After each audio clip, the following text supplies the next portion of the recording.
In the last video, I showed my process for creating quick thumbnail sketches to explore shapes and find which exaggerations work best. In this video, I'll be showing the next step, the rough sketch.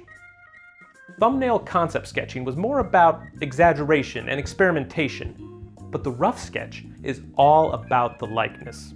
Although, you can use this stage to push the exaggeration further if you want.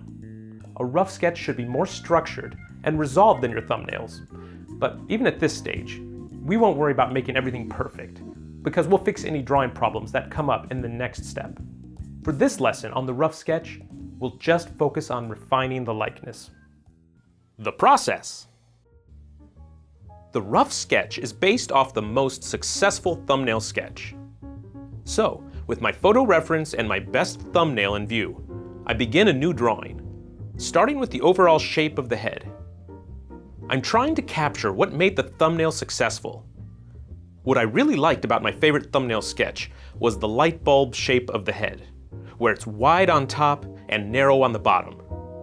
So I keep those proportions almost exactly the same in this rough sketch. When working on your own, you may see an opportunity at this stage to push the exaggeration further, and that's totally fine. Try to make improvements each time you re-sketch a face. Here, I'm outlining the shape of the muzzle of the face, which helps me figure out where the eyes and top of the nose will go. You should slow down when doing your rough sketch and think more consciously about fitting everything together. A thumbnail sketch needs to be done quickly because it's a byproduct of your unconscious reaction to your subject's likeness and personality. But a rough sketch needs more love and more careful observation of the reference photo.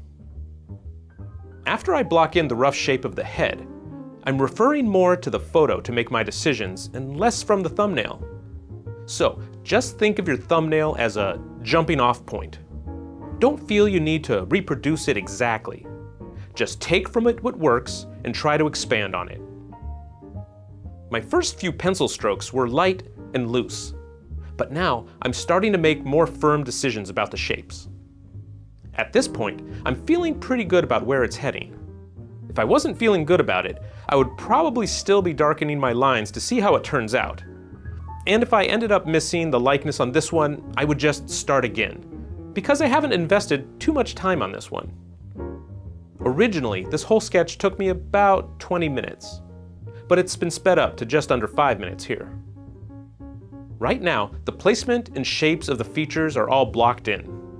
I've been moving around the whole face, not spending too much time rendering an area until I've got the big picture figured out.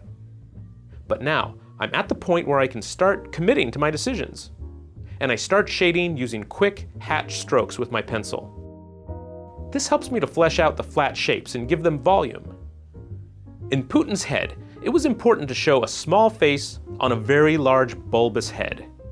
So there's a lot of empty space that I need to fill with plane changes to indicate the three-dimensional forms.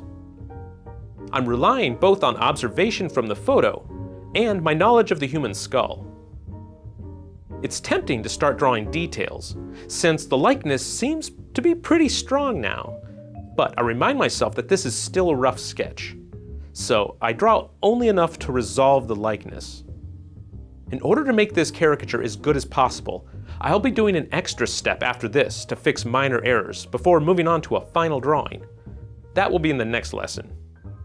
In the premium version of this lesson, I go into a lot more detail explaining my thoughts on my exaggeration choices on Mr. Putin. But for now, take a look at the finished rough sketch. This is the point where I need to decide if it's good enough to continue, or if I should just stop here and take it back to the thumbnail sketch phase. On your own sketches, you need to be really honest with yourself, because you don't want to put any more time trying to render an unsuccessful rough sketch.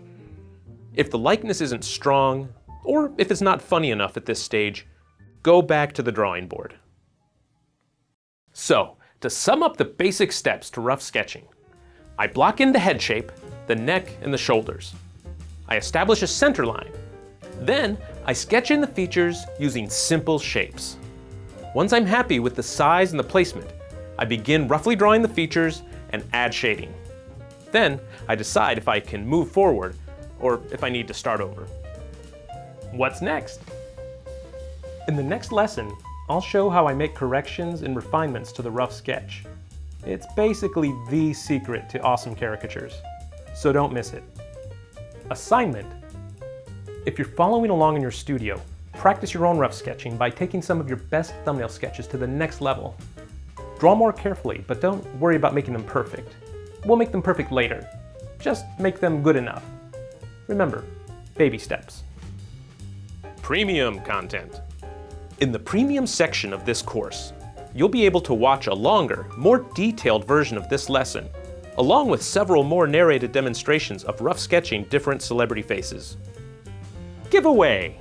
If you want a chance to win an original caricature sketch of you or a friend, find the Proko Facebook page and share the post for this video. I'll pick a random winner on January 26th. If you enjoyed this video, share it and tell your friends. And if you want to get updates on new videos, go to proko.com and subscribe to the newsletter.